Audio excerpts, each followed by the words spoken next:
चलाती थी, जहाँ वो परियों का मेकअप करके पैसे कमाती थी। इसीलिए मैं चाहती हूँ तुम मेरा मेकअप करो। अगर तुमने मेरा अच्छा परी के ब्यूटी पार्लर से थोड़ी दूर पर रूबी नाम की परी भी अपना की बच्ची की लोकप्रियता तो दिन पर दिन बढ़ती जा रही है। अब तो रानी से सुनीता परी के घर में दाखिल हो जाती है और उसके रखे हर मीता के पास मेकअप करवाने आ जाती है। लेकिन सुनीता जैसा भयानक हो जाता है। अरे तेरा सत्यानाश हो, यह बदसूरत बना दिया, अब मैं तुझे नहीं छोड़ूंगी। उसकी लता और वो सुनीता परी के घर को भी आग लगाकर रानी जी मेरी कोई गलती नहीं थी, फिर भी आपने मेरा सब कुछ बर्बाद कर मर, लेकिन तू यहाँ नहीं रह सकती। चल इसी वक्त निकल यहाँ से। बहुत खूबसूरत बना दूंगी आपको, आप इसी वक्त मेरे पार्लर में चलिए। आग का असर खत्म कर देती है, जिससे रानी परी खूबसूरत बन जाएगी और मेरा मेकअप किया करोगी। इस तरह रूबी की चाल काटी हुई पृथ्वी पर पहुंच जाती है। तभी उसे अनीता नागिन का एक बुरी हालत देख अनीता को उस पर तरस आ जाता है।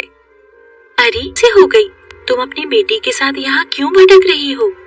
चिंता मत करो, मैं अपने जादुई आईने की मदद से सारी सच्चाई देता है।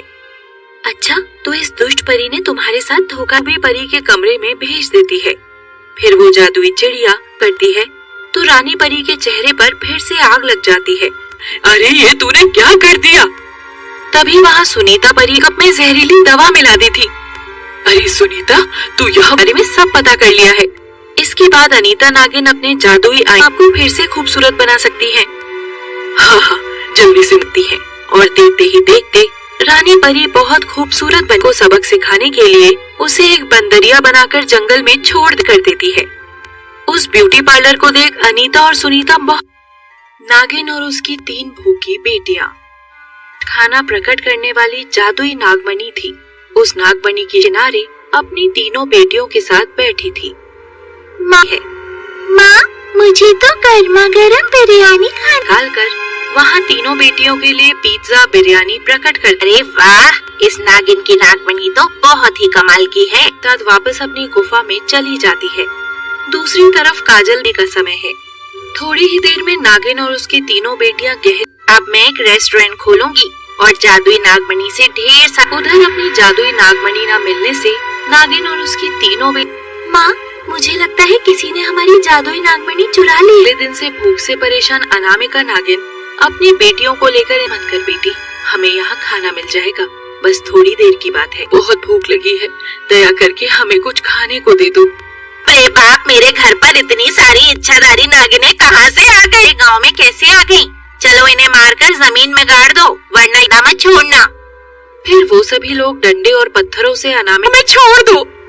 तभी वहाँ गांव में रहने वाली जादूगरनी आगरनी को अपनी नागमणि चोरी होने के बारे में बता देती है। वहाँ एक बड़ा हथौड़ा प्रकट कर देती है। ये जादुई हथौड़ा देर में वो हथौड़ा काजल के घर तक पहुँच जाता है। तुम हल गया है, तूने इस नागिन की नागमणि चुराई है, चल जल्दी से। नहीं चुराई, चलो निकलो यहाँ से। इतना कहकर काजल दरवाजा देता है। अरे मर गई रे, मेरा सिर फूट गया। अरे को नागमणि देती हूँ। उसके बाद काजल अलमारी में रखी नागमणि जादूगरनी का शुक्रिया अदा कर अपनी बेटियों के साथ वापस अपनी गुफा में जीने लगती है। चलाती थी, जहाँ वो परियों का मेकअप करके पैसे कमाती थी। इसीलिए मैं चाहती हूँ तुम मेरा मेकअप करो। अगर तुमने मेरा अच्छा परी के ब्यूटी पार्लर से थोड़ी दूर पर रूबी नाम की परी भी अपना की बच्ची की लोकप्रियता तो दिन पर दिन बढ़ती जा रही है। अब तो रानी से सुनीता परी के घर में दाखिल हो जाती है और उसके रखे हर मीता के पास मेकअप करवाने आ जाती है। लेकिन सुनीता जैसा भयानक हो जाता है। अरे तेरा सत्यानाश हो, यह बदसूरत बना दिया, अब मैं तुझे नहीं छोड़ूंगी।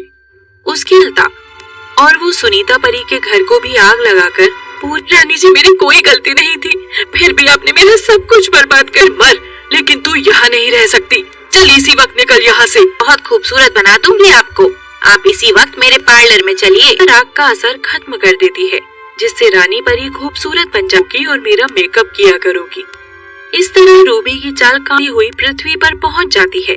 तभी उसे अनीता नागिन का एक बुरी हालत देख अनीता को उस पर तरस आ जाता है।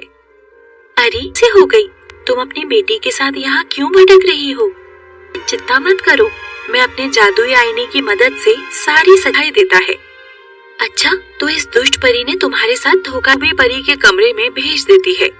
फिर वो जादुई चिड़िया करती है तो रानी परी के चेहरे पर फिर से आग लग जाती है।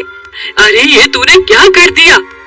तभी वहाँ सुनीता परी कप में जहरीली दवा मिला दी थी। अरे सुनीता, तू यहाँ बारे में सब पता कर लिया है। इसके बाद अनीता नागिन अपने जादुई आई आपको फिर से खूबसूरत बना सकती है। हाँ, जल्दी से सकती है। और देखते ही देखते रानी परी बहुत खूबसूरत बन को सबक सिखाने के लिए उसे एक बंदरिया बनाकर जंगल में छोड़ कर देती है। उस ब्यूटी पार्लर को देख अनीता और सुनीता बहुत नागिन और उसकी 3 भूखी बेटियां खाना प्रकट करने वाली जादुई नागमणि थी। उस नागमणि के किनारे अपनी 3 बेटियों के साथ बैठी थी। माँ, मुझे तो गर्मा गर्म बिरयानी खाना कर वहाँ 3 बेटियों के लिए पिज्जा बिरयानी प्रकट कर। अरे वाह, इस नागिन की नागमणि तो बहुत ही कमाल की है। साथ वापस अपनी गुफा में चली जाती है। दूसरी तरफ काजल का समय है। थोड़ी ही देर में नागिन और उसकी 3 बेटियां अब मैं एक रेस्टोरेंट खोलूंगी और जादुई नागमणि से ढेर सा। उधर अपनी जादुई नागमणि न मिलने से नागिन और उसकी 3 बेटियां। माँ, मुझे लगता है किसी ने हमारी जादुई नागमणि चुरा ली। अगले दिन से भूख से परेशान अनामिका नागिन अपनी बेटियों को लेकर मत कर बेटी, हमें यहाँ खाना मिल जाएगा, बस थोड़ी देर की बात है। बहुत भूख लगी है, दया करके हमें कुछ खाने को दे दो। अरे बाप, मेरे घर पर इतनी सारी इच्छाधारी नागिनें कहाँ से आ गई? गाँव में कैसे आ गई? चलो इन्हें मारकर जमीन में गाड़ दो, वरना इतना मत छोड़ना। फिर वो सभी लोग डंडे और पत्थरों से अनामिका में छोड़ दो। तभी वहाँ गांव में रहने वाली जादूगरनी आगरनी को अपनी नागमणि चोरी होने के बारे में बता देती है। वहाँ एक बड़ा हथौड़ा प्रकट कर देती है। ये जादुई हथौड़ा देर में वो हथौड़ा काजल के घर तक पहुँच जाता है। तुम हल गया है, तूने इस नागिन की नागमणि चुराई है, चल जल्दी से। नहीं चुराई, चलो निकलो यहाँ से। इतना कहकर काजल दरवाजा देता है। अरे मर गई रे, मेरा सिर फूट गया। अरे को नागमणि देती हूँ। उसके बाद काजल अलमारी में रखी नागमणि का शुक्रिया अदा कर अपनी बेटियों के साथ वापस अपनी गुफा में जीने लगती है।